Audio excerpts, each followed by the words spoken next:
NCTV Extra documentaries, taking you to places, exploring Nigeria's rich culture and history. It's thrilling, informative, and educative. Only on Nigeria Central Television.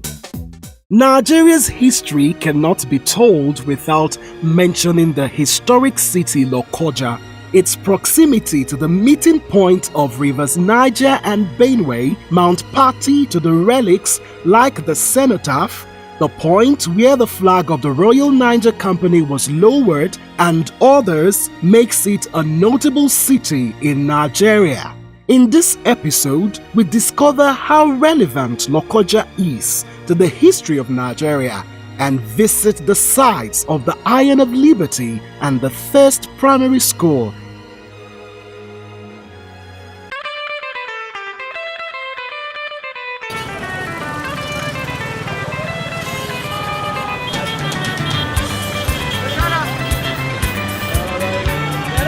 Lokoja is a city enclosed in between a couple of northern and southern Nigerian states. It is also the capital of Kogi State. It is the only city and state capital in Nigeria that is squarely situated at the confluence of West Africa's major rivers, rivers Niger and Benue, and it serves as the place where both rivers merge and flow southwards into the Atlantic Ocean. The town is located at the foot of Mount Patti that glides gently down to the confluence bank of the rivers Niger and Benue. The peculiar geography of Lokoja is largely responsible for its unique political and economical position in the pre-colonial, colonial, and post-colonial developments of Nigeria as a country. The area that would become Lokoja has been inhabited for thousands of years by people from different ethnic groups prior to the arrival of Europeans. The migrations of these groups to the area could be in part accounted for by its nearness to the banks of the Niger and Benue rivers.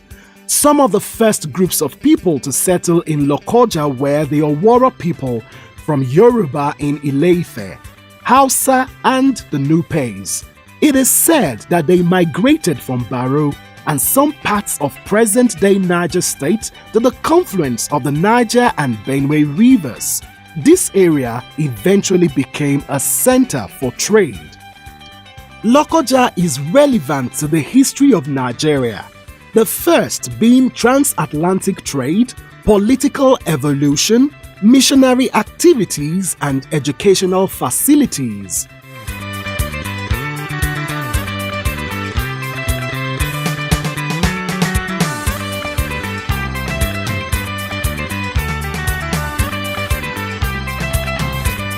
Hello, my name is Mono Balagbobo, and of course I'm right here at the National Museum in Lokoja. And you might be wondering, what's the statue beside me? This is Sir Frederick Lugard, and there's no way you talk about Nigeria that you won't not hear the name of the man whose statue is standing beside me, talking about Lokoja. I mean, Lokoja is a name that you will never ever be able to remove when you talk about the history of Nigeria. And that is why I'm here today to uncover some of the colonial relics in Lokoja. There is a whole lot to talk about, and of course I need you to keep it locked right here as I go into the museum to talk with the curator of the National Museum right here in Lokoja as he begins to tell us about the historic facts about Lokoja. And of course, where we are at right now happens or used to be the office of the senior officers of Lord Lugard. And of course, this is what it looks like. You can see the wood construction over there, and I mean the pillars that are holding the building. This is so monumental, and these and more are some of the things that we will be showing to you on this special on NCTV.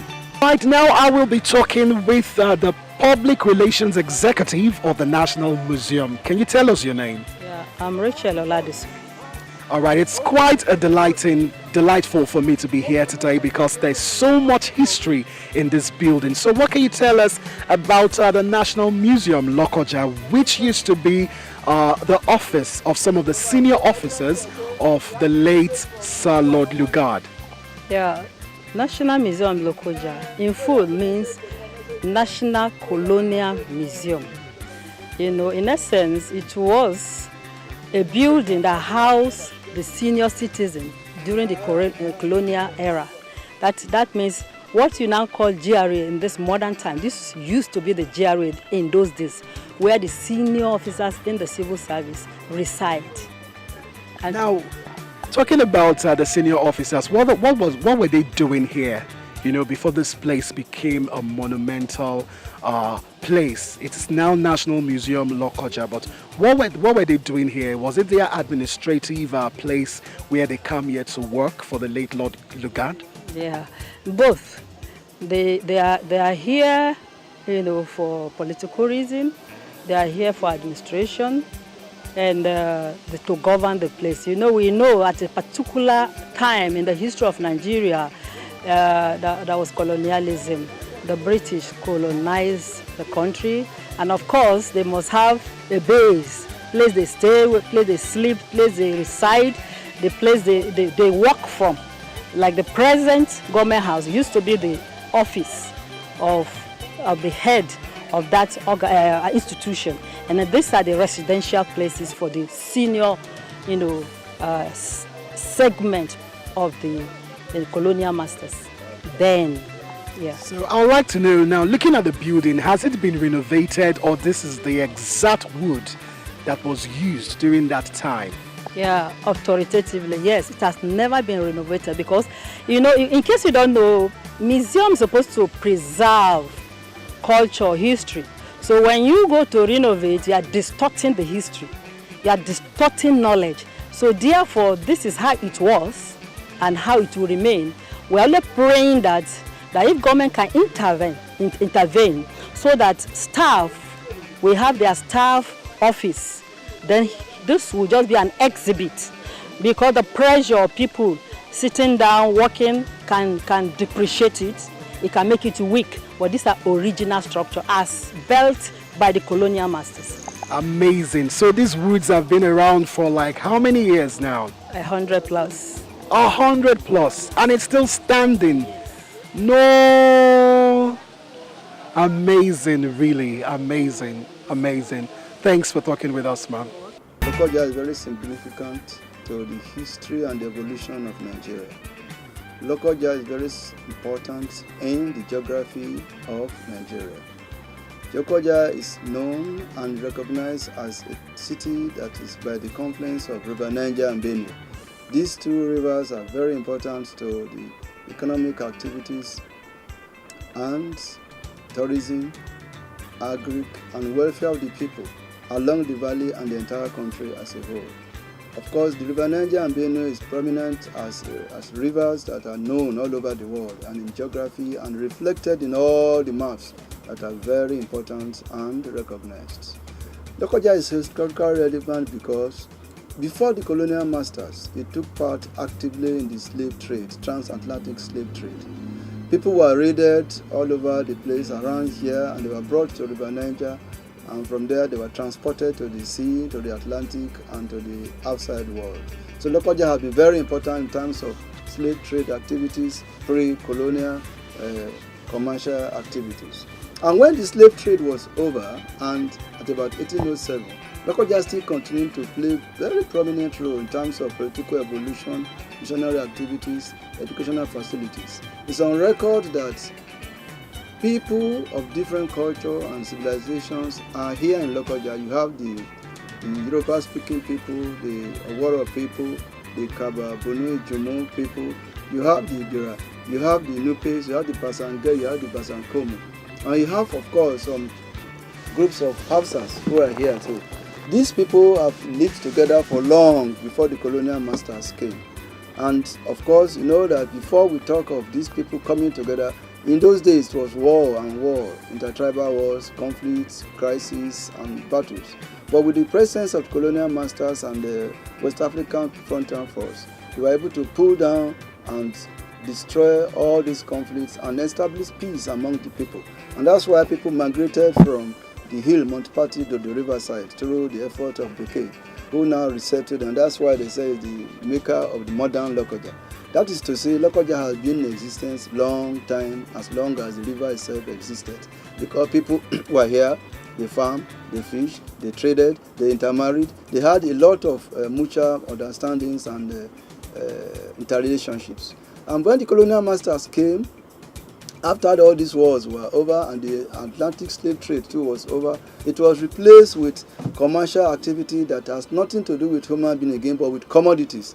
Lokoja is known generally as a confluence city, and the reason for it is that it is in this town that River Niger and Benue have their meeting points. Lokoja is also important during the era of slave trade. Lokoja, because of the significance of the waterways, seems to be one of the centers of the trading activities. That is why you have the Iron of Liberty here, because after the abolition of slave trade, this place was known, since it was a port for slavery. It was at this point that the liberty was proclaimed. So we have the Iron of Liberty here. Even the missionaries too were not left out. The missionaries were also important in the history of Lokoja. That is why the first CMS school in the north is located in Lokoja. Presently, it's in the old market area. The Holy Trinity Church and the school are located there. They are presently one of the relics that we have.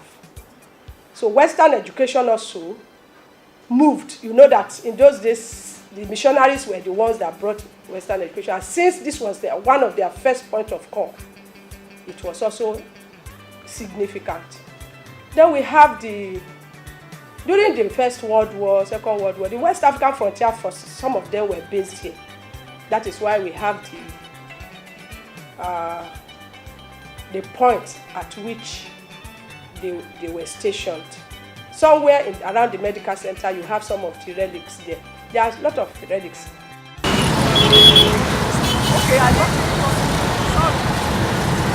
Lokoja is a melting point of several ethnic groups and culture. Its population numbered amongst others the Bunu, Kakanda, Nupe, Bayi, Ebira, Yoruba, Hausa, Igbo, Basange, and Igala. Lokoja is located in the heart of Nigeria, in the present north-central of the Federal Republic, a former capital of the British Northern Protectorate, and it also remained a convenient administrative town for the British colonial government after the amalgamation of the Northern and Southern Protectorates into one nation called Nigeria in 1914. Lokoja itself again has cardinal importance. It says that the colonial master Sir Frederick Lord Lugard stayed here. He met Sir Topman Golder, who was the chairman UAC, United African Company, who was doing the business activities all over this territory.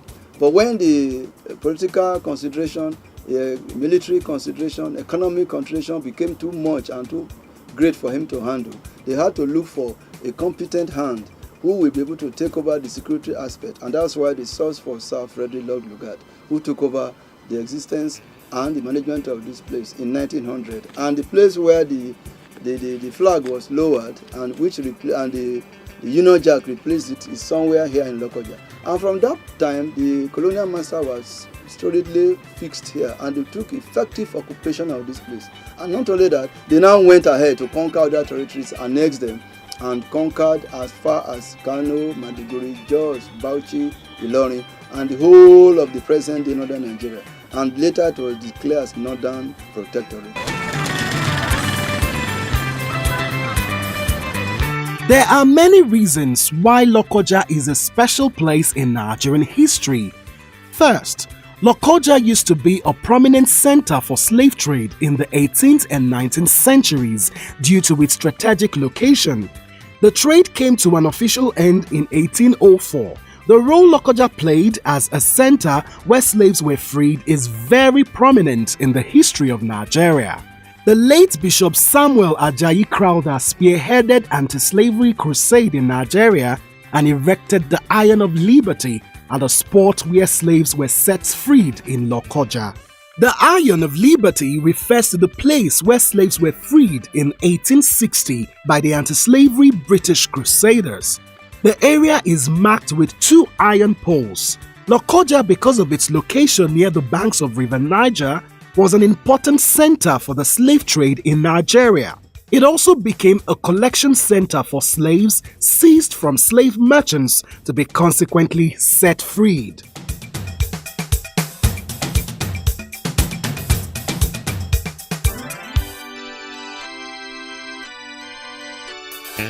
The Iron of Liberty, Lokoja, because of its location near the banks of the River Niger, was an important center for slave trade during Nupe Wars.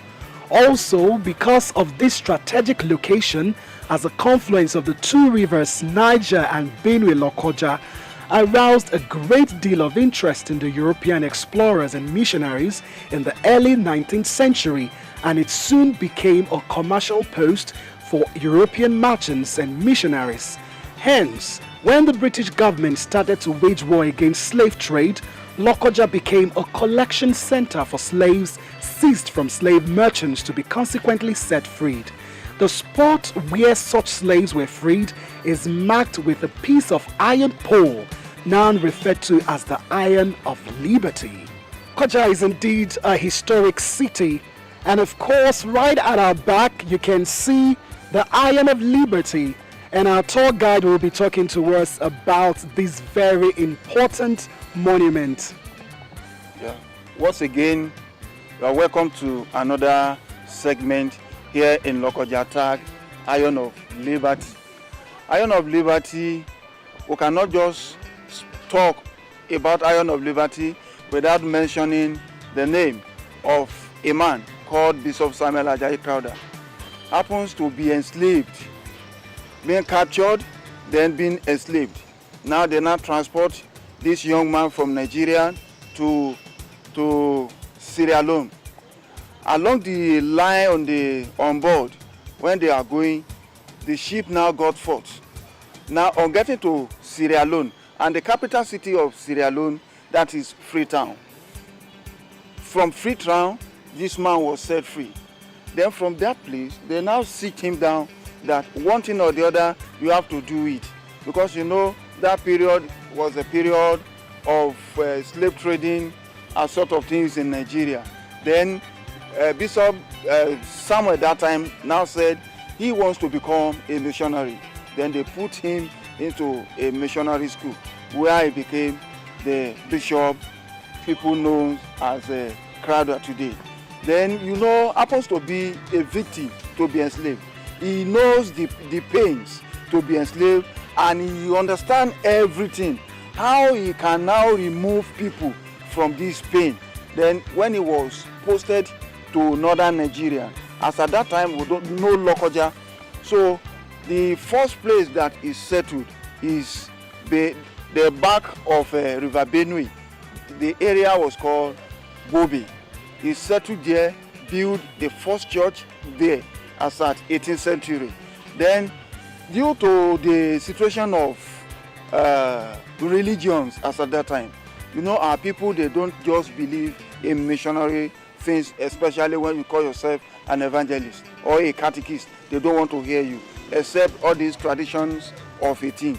So because of the killings of his member and his people, he decided to migrate from Bobe side to this side. Then he first settled here, he built a church here. This is not the original church, the old church, but being renovated and still named after him, Holy Trinity. Then, being that this man, like I've told you, he was being enslaved. He knows the pain. He built the school here in northern Nigeria, and that was the first school built in northern Nigeria here. Then the Iron of Liberty here simplifies that any slave being arrested from the sea, that's Niger and Benue, They will now capture them, lead them to this point. His main objective of erecting the two poles here is that the moment the slave touches the pole, any of the pole, the slave has been set free. Then after he sets them free, he gives them education.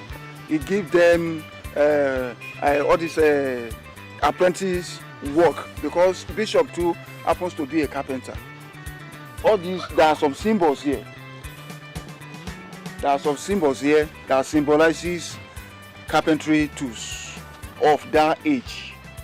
You know, today we have jacks, mounts, we have all these sort of a thing, but all these pillars, these stones representing something serious in his carpentry work as at that time.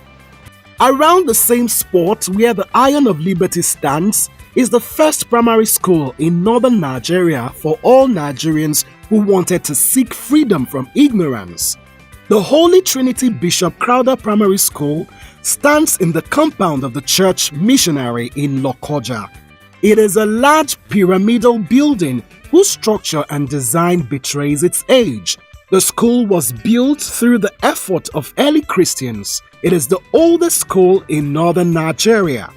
The oldest primary school in the region, which should serve as a historical moment, has however been neglected by successive governments. And we are right in front of the first primary school, the oldest primary school in Nigeria, built in 1865.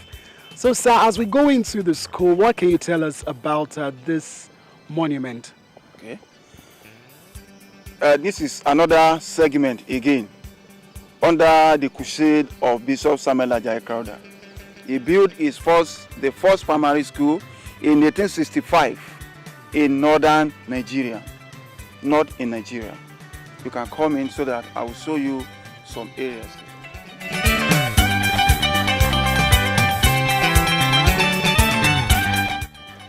As you can see, in Lokoja since 1865 up to date, the school is still under use. Inside the classrooms here, you can come in to view it.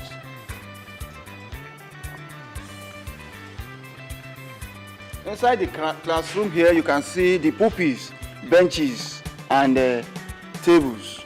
Even when you look at the date of today's date, the topic, every look and corners, the pulpits, they were still making use of it. And the name of the school still retained the name Holy Trinity Primary School. So this building here right now has not been demolished, renovated. As you can see, it's real. This is hard concrete here. Even to the flooring, everything is so solid, and I mean, I don't see this building going down. So was this the only building? Actually, the building was two. One was demolished from the members of the church. Then the other one that retained here, this is the original structure. Actually, you can see some new blocks. There are some areas there that were built up during the last flood in 2012. So the structure was somehow affected, but due to the administrator of Kogi State that time, Captain Ichala Wada, that decided that if this thing has to waste away, then in Nigeria, especially the people that host this first primary school in northern Nigeria, we will not have any document to guide it. Then he released capital for some contractors to rebuild it up again. And the structure, as you can see, the structure is in form of a pyramid shape. Bishop decided to pick the structure, that is the shape of where he was being trained at Freetown. He brought home the shape down to northern Nigeria. Then, as you have this structure, you know this is not the architectural structure of Nigeria. It is different in pyramid shape. As at that time, you know, In Nigeria today, while we have different type of education, the curriculum changes today and tomorrow. But this period where they don't have primary 1, primary 2 is standard 1, 2, and 3. Here, as you can see, accommodate the senior in standard 3. The first floor there accommodates another standard again. Let's just go around. Here is another chalkboard here, meaning that this is another classroom for the pupils as at 18th century. Then again, we'll have another chalkboard from the other side that where the pupils to have their lectures. Come and see it, sir. We have another chalkboard here, then another chalkboard. But this is the original chalkboard that Bishop left in northern Nigeria. This one and the other one. Those are the original chalkboard. And this is the most original structure of 1865. This area, even with the paint, everything, that was the structure that Bishop left in 1865. I mean, you say 1865. This is, I mean, above 100 years, and all these things are so strong. I mean, if you can just feel it, it's so metallic, very strong. The same ceilings that were used on this building. Wow. Including the planks. As you can see, all these planks, they are Nigerian planks. But they fell those planks in Nigeria here, now transport it to England. They now treat it through the help of this river Niger. They brought it back to Nigeria and make use of it. Since 1865, the plank still very solid and very strong.